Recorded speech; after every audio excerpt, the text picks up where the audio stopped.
Hi, I'm Karen Sweeting, and this is week three's assessment on lethality assessment. And the group I've decided to cover for risk factors are those of the Native Americans who live in Montana. During week two, our learning materials, we reviewed an agency or organization called the Do Something campaign and all that they're doing to intervene in crisis intervention. And in that YouTube TED Talk, Nancy mentioned that Montana had the highest suicide rate, and in passing, but that piqued my interest to dig a little deeper. And this is what the outcome was. Just a few statistics based on the U.S. Census Bureau and also the Center for Disease Control have put out data that Montana has the highest suicide rate in America.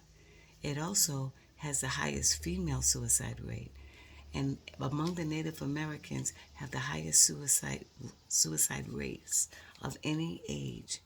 It also indicated that firearms are the most frequently used form of suicide, men 56% and 31.2% for women. And it also has a higher suicide rate and lower population density. So these rates are alarming, disturbing, and the focus of my attention in this assessment. Montana is an economically depressed area, and so according to our text, when people experience frustration and sadness and depression because of financial difficulties, this is a very high risk factor for suicide. And our text goes on to explain that it turns into a hopelessness, a despair, a feeling that any of the efforts that they put out are fruitless, and that can lead to severe depression, which leads to suicide. Another risk factor, and one that is very prevalent in the Native American population, is alcohol addiction or any type of addiction, and that's across the board. And according to our text, an especially deadly combination is acute stress combined with the use of alcohol and or other drugs, as demonstrated in a study by Lindsay Hayes that focused on suicide in jails. So when you have a person who is impaired emotionally, and add to that a substance abuse or addiction problem, that increases the likelihood of alcohol use. That combination is a deadly one. And so if I were to do an assessment on an individual to determine the likelihood of suicide, I would want to first of all gain their trust and respect, and understanding that I'm there, trying to convey that I'm there to support them, not to tell them what to do, but just to support them. And how I would do that, I would begin by collecting information, by performing an interview, asking them questions such as, have they ever considered suicide before? And if so, have they ever thought about how they would go through with it?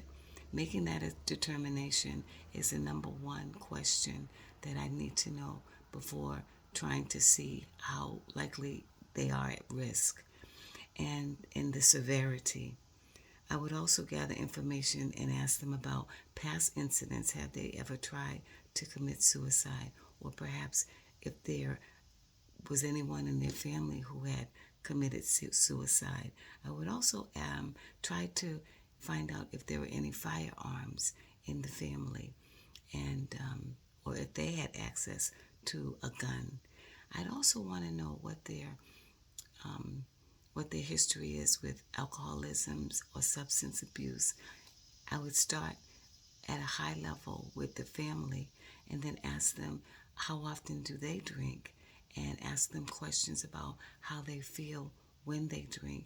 And is that something that causes them to be sad, or is it to determine whether it's a self-medicating situation? I think ultimately, in determining a person's risk factors, I would have to um, find out what their mood is like. And when you're in sitting with someone, I know that there's three types of communication. There's the verbal, the nonverbal, and also the body language. And from what I understand, verbal falls very low on the scale of being able to communicate. The person's tone is very important, but ultimately, 50% of body language determines what a person is saying.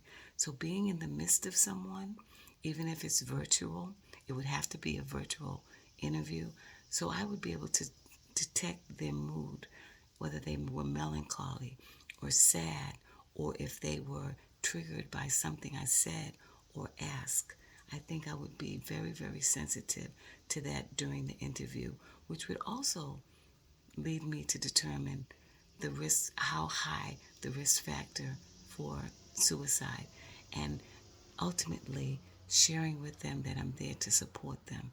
I'm there to listen, and I want to make sure that they're safe and the people around them are safe. So if there's any suicidal ideation or homicidal ideation, I would need to know that, and that would determine the level of intervention I would provide.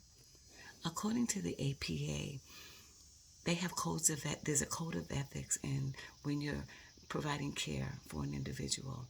And one of the focuses I would posture myself and be mindful of at all times is found in Principle B of the Code of Ethics, and it's called Fidelity and Responsibility.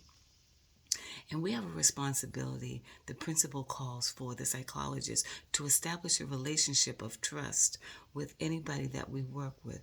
And working with Native American communities on sensitive issues like suicide requires to build trust, a trustful relationship, which can involve understanding and respecting their community norms, their values, and being consistent and reliable in our actions, and showing genuine concern for the entire community's well-being.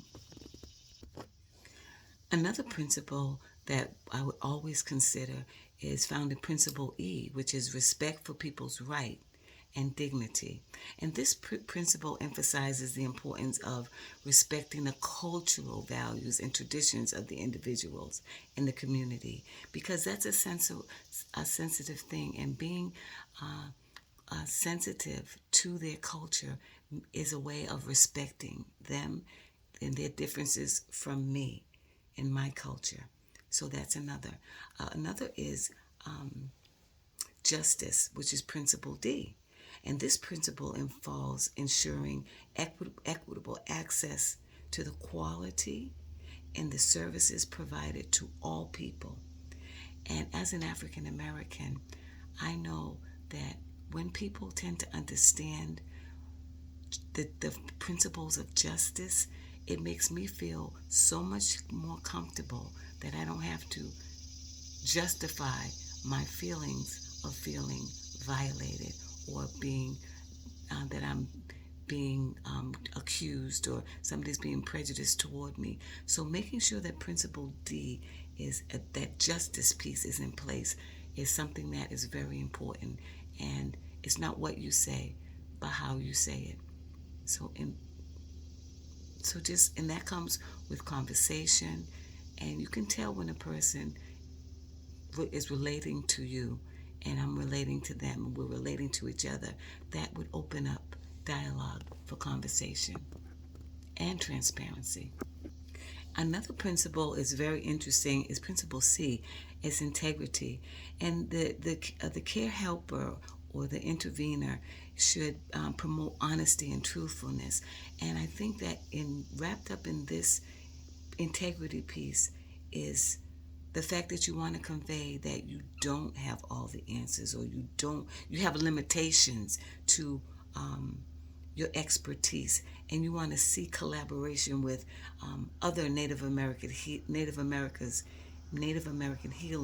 or community leaders when appropriate.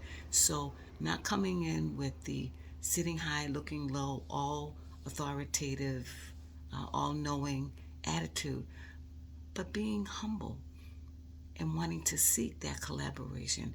I think that piece of integrity is sort of like the bedrock of building a healthy relationship. So a person feels comfortable in sharing and they feel that this or you are a safe place.